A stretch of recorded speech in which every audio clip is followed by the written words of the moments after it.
ketika masyarakat itu ditanya seperti apa sih pemimpin yang ideal, itu muncul dua jawaban yang kuat. Yang pertama, dia adalah pemimpin yang merakyat. Yang kedua adalah pemimpin yang tegas dan berwibawa, begitu ya. Presiden Prabowo dengan latar belakang militernya, dengan gestur-gestur politik atau juga pidato-pidatonya, masyarakat bisa melihat atau mengasosiasikan sosok Presiden Prabowo ini sebagai pemimpin yang tegas, pemimpin yang berwibawa. Ketika kita bicara indeks kepuasan kinerja, itu memang ini kan sebuah angka dari sejumlah indikator yang diukur dalam survei ini, begitu. Nah, dari hasil survei, dari penghitungan indeks tersebut, memang ditemukan angka sekitar 80,9% responden yang mengaku puas ya terhadap kinerja pemerintahan Prabowo Gibran. Lalu sementara 19,1% itu tidak puas. Nah, indikator itu lah yang membangun dan membentuk angka 80,9% ini gitu. Faktor-faktornya itu seperti apa tuh Pak? Mungkin bisa jelaskan.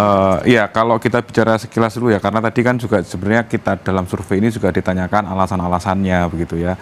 Tapi kita juga perlu melihat juga sejumlah konteks yang membangun angka ini di 100 hari pertama pemerintahan Prabowo Gibran ini gitu ya. Yang pertama adalah ini kita bisa baca sebagai harapan besar ya, harapan besar publik. Sekaligus juga ada rasa mungkin euforia karena setelah 10 tahun sebelumnya 2 periode dipimpin oleh satu pemerintahan, masyarakat saat ini mendapat presiden dan wakil presiden yang baru begitu ya. Ada semacam harapan besar terhadap pemerintahan ini begitu. Lalu kita juga perlu ingat bahwa bagaimana transisi pemerintahan ya atau transisi politik yang terjadi setelah pemilu itu juga berjalan relatif lancar dalam tanda kutip ya. Bahkan kita juga tahu bahwa dalam proses ini ada narasi keberlanjutan yang dibawa oleh pemerintahan yang sekarang gitu. Nah, ketika pemerintahan sebelumnya itu juga mendapat angka kepuasan yang relatif positif, ini seakan-akan masyarakat merasa bahwa ini akan dilanjutkan dalam pemerintahan yang sekarang. Maka kesan yang ditampilkan oleh publik selama 100 hari pertama adalah kesan yang positif begitu. Nah, kalau itu tadi yang kepuasan ya Mas. Kalau untuk yang keyakinan ini angkanya juga mencapai 89,4%. Ini faktor penguatnya seperti apa nih Mas? Ya, ini sebenarnya kembali lagi mengkonfirmasi bahwa keberlanjutan itu akan diteruskan dalam pemerintahan ini ke depan gitu ya. Artinya keyakinan ini sebenarnya kita baca sebagai kembali lagi adalah harapan besar dari masyarakat untuk nantinya pemerintahan ini bisa menjalankan program-programnya, menjalankan kebijakan-kebijakan yang sesuai dengan keinginan rakyat gitu. Artinya ini adalah sebuah modal sosial yang penting ya untuk pemerintahan baru ini sebenarnya gitu. Nah, ini kan selama 100 hari masa bekerja Prabowo Gibran. Nanti setelah dari 100 hari ini apakah ada yang dinantikan oleh para responden untuk nanti mungkin apakah menguatkan survei berikutnya atau bagaimana nih Mas? Ya, karena 100 hari mungkin bisa dibilang masyarakat itu masih jatuh pada persepsi-persepsi awal gitu ya terhadap pemerintahan ini. Nah, artinya harapan yang besar ini itu adalah sekaligus tantangan juga gitu ya.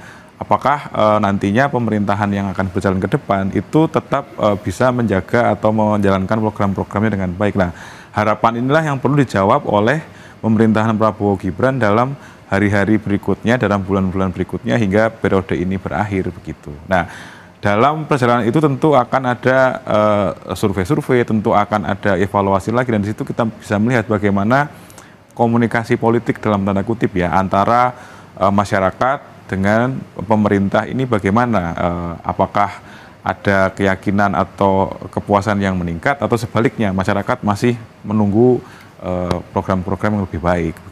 Tapi kalau dari sisi kepemimpinan yang merakyat nih, Mas, apa sih yang dipandang oleh responden sehingga faktor ini mendapat kepuasan sebesar 80,9%? Baik, sebenarnya kita bisa baca tidak hanya di survei ini ya, kita kan melakukan survei yang cukup panjang dan tiap kali kita melakukan survei ketika masyarakat itu ditanya seperti apa sih pemimpin yang ideal, itu muncul dua jawaban yang kuat. Yang pertama, dia adalah pemimpin yang merakyat. Yang kedua adalah pemimpin yang tegas dan berwibawa begitu ya. Nah, ketika kita bicara sosok pemimpin yang merakyat, itu tentu tidak hanya soal gestur-gestur politik, tapi juga tentu kebijakan-kebijakan yang diambil. Kebijakan-kebijakan yang diambil dekat dengan isu rakyat keseharian, terutama rakyat masyarakat kelas menengah bawah, itu membuat seorang pemimpin dipandang sebagai pemimpin yang merakyat, begitu ya. Okay. Apalagi kalau memang pemerintahan ini dipandang sebagai keberlanjutan dari pemerintahan sebelumnya kan. Karena di periode sebelumnya kan pemerintahan Jokowi itu juga dipandang sebagai sosok pemimpin yang merakyat, gitu. Nah, yang kedua kita bisa lihat bahwa memang Presiden Prabowo dengan latar belakang militernya, dengan gestur-gestur politik atau juga pidato-pidatonya, masyarakat bisa melihat atau mengasosiasikan sosok Presiden Prabowo ini sebagai pemimpin yang tegas, pemimpin yang berwibawa. Nah, dua bangunan inilah yang akhirnya membuat angka ini bisa relatif tinggi ya. Dan itu menjadi alasan yang kedua ini terbesar ya Mas, 18,1%. Nah, tapi kalau kita melihat untuk alasan yang terbanyak di tiga nih Mas, sering mendapatkan bansos. Ini kan program-program yang tentu saja disajikan oleh Prabowo Gibran gitu kan ya. Ini bisa dijelaskan, ini juga tinggi loh, 14,4% Mas.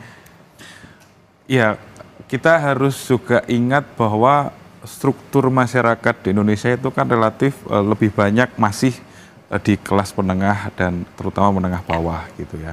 Nah, bansos ini sebenarnya kan bukan program yang sebenarnya baru ya. Ini kan memang sudah berjalan sebelumnya dan nyatanya dalam sejak November misalnya ketika pemerintahan ini berjalan hingga hari-hari ini kita melihat memang ini masih digelontorkan begitu. Nah, kebijakan yang tadi kembali lagi ya, pemimpin yang dianggap merakyat adalah pemimpin yang juga bisa memberikan kebijakan yang langsung dirasakan. Nah, bansos itu kan memang menyasar masyarakat bawah begitu ya.